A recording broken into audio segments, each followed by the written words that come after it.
안녕하세요.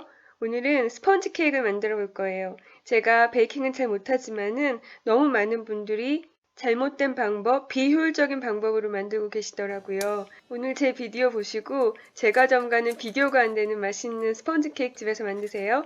스펀지 케이크는 달걀을 몇 개 넣느냐에 따라서 다른 재료의 용량이 결정이 돼요. 저는 오늘 달걀 4개를 쓸 건데요.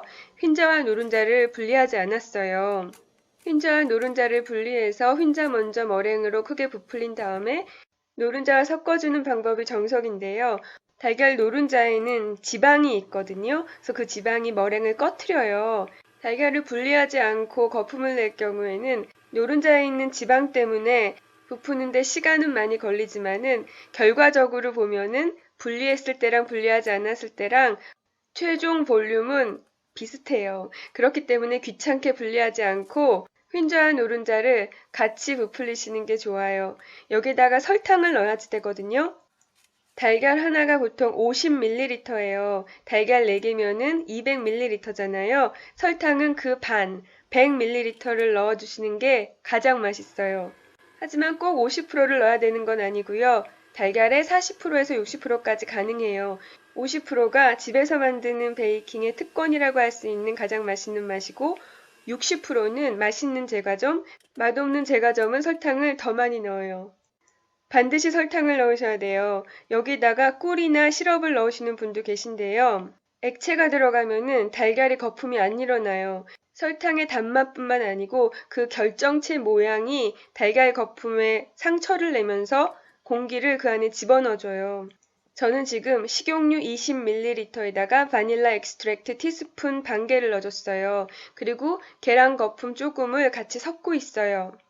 원래 스펀지 케이크에는 버터나 식용유를 넣지 않거든요. 그런데 달걀에 있는 수분을 지켜서 촉촉하게 만들기 위해서는 약간의 지방을 넣어주는 게 좋아요. 그런데 그 지방은 밀가루를 넣기 전에 넣으셔야지 돼요.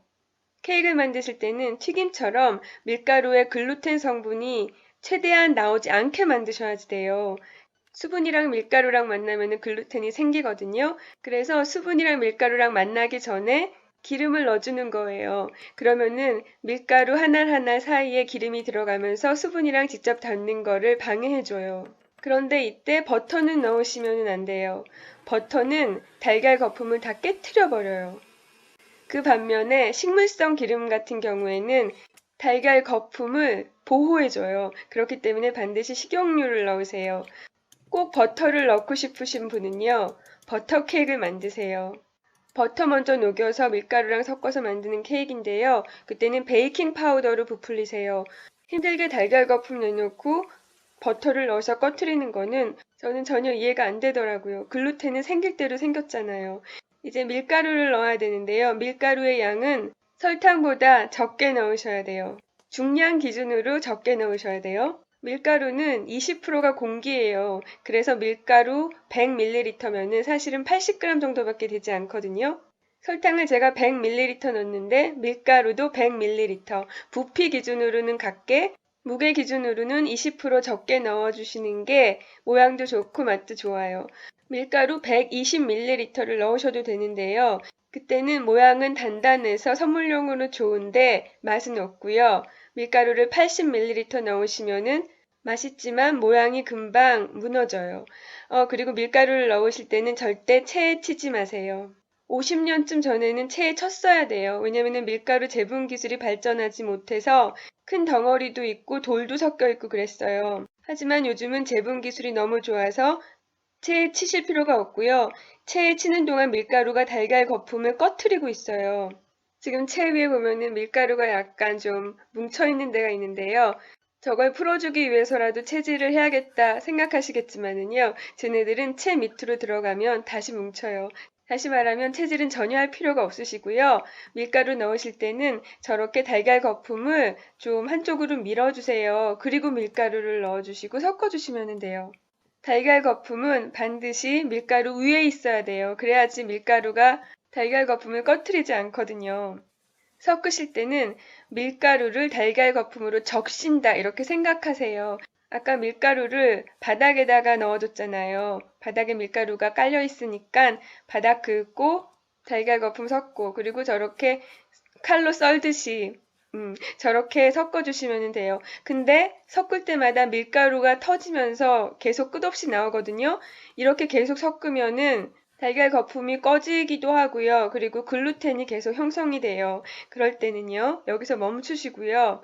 아까 그 거품기 있죠? 거품기를 다시 끼우세요. 그리고 딱 3초만 돌리세요. 딱 3초만 돌리셔야 돼요. 계속 돌리면은 글루텐이 생겨가지고 빵이 질겨지거든요. 딱 3초만 돌리세요. 이제 이걸로 스펀지 케이크 반죽은 완성이에요. 이제는 팬에다가 넣고 오븐에 구우시면 돼요. 오븐은 180도 예열하시면 되고요. 두께에 따라서 20분에서 30분 정도 구우시면 돼요. 이 정도면은 25분 구우시면 돼요. 이렇게 반죽을 팬에다가 넣고 그리고 큰 거품 꺼지라고 탕탕 쳐줘야 되잖아요. 그리고 오븐에 넣으시면 되는데 저한테 사고가 생겼어요. 제가 쓰는 원형틀이 스프링 폼인데요. 고장이 났었던가 봐요.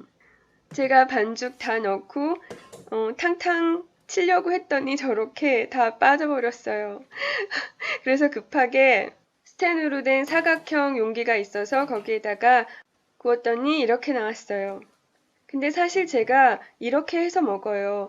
오븐에다가 버터칠 같은 것도 안 하고요. 종이 호일만 구겨가지고 사이드 정리도 안 하고 그냥 반죽 담아서 구워서 먹거든요. 그리고 이쑤시개로 찔러봐서 아무것도 안 묻어 나오면은 다 된 거예요. 얘를 이제 식히셔야 되는데요. 저 스텐 틀은 아직 뜨거워요. 계속 놔두면은 수분이 날아가거든요. 그래서 틀에서 빼놓으시고요. 그리고 저 종이도 벗겨내시는 게 좋아요. 그래서 다른 종이 위에 깔고 식힘만 깔고 뒤집어서 식혀주시면 돼요. 그리고 스펀지 케이크는 냉동실에 넣어두셔도 안 얼어요. 케이크 전체적으로 공기방울이 막 있기 때문에요. 냉동실에 둬도 얼지 않으니까 오래 두고 드실 때는 냉동실에 넣어 두셔도 돼요. 바닥에 있는 종이도 벗겨내신 다음에 식혀주세요. 그리고 저는 생크림을 그냥 가볍게 쳤어요. 도지마 롤처럼 만들어서 먹으려고요. 생크림 듬뿍 쌓은 다음에 돌돌 말아서 집게 같은 걸로 고정시켜 놓은 다음에 냉장고에 잠시 놔뒀다가 드시면은요. 정말 맛있어요. 다른 요리도 마찬가지지만 베이킹은 정말 집에서 한 게 훨씬 더 맛있어요. 달콤한 케이크 드시고 싶으시면은 제과 점 달려가실 시간에 집에서 만드시면 돼요. 지금 케이크 단면 보이시죠? 반죽이 굉장히 균일해요. 커다란 구멍도 별로 없고요. 그리고 좀 촉촉해 보이지 않으시나요? 이 케이크 정말 너무 달지도 않고 너무 맛있어요. 이게 바로 집에서 요리하는 특권인 것 같아요. 그리고 저는 박력분을 쓰지 않고 중력분으로 만들어요. 원래 케이크는 케이크 플라워, 박력분으로 만들어야 돼요. 그런데 저처럼 전분가루는 종류별로 다 가지고 있는 사람도 박력분, 중력분, 강력분 각각 가지고 있기 좀 힘들거든요. 그래서 다 중력분으로 하는데요. 제가 알려드린 방법으로 만드시면은 중력분으로 만들어도 박력분으로 하신 것보다 훨씬 부드럽고 맛있는 케이크 만드실 수 있어요. 네, 오늘도 봐주셔서 감사합니다. 안녕히 계세요.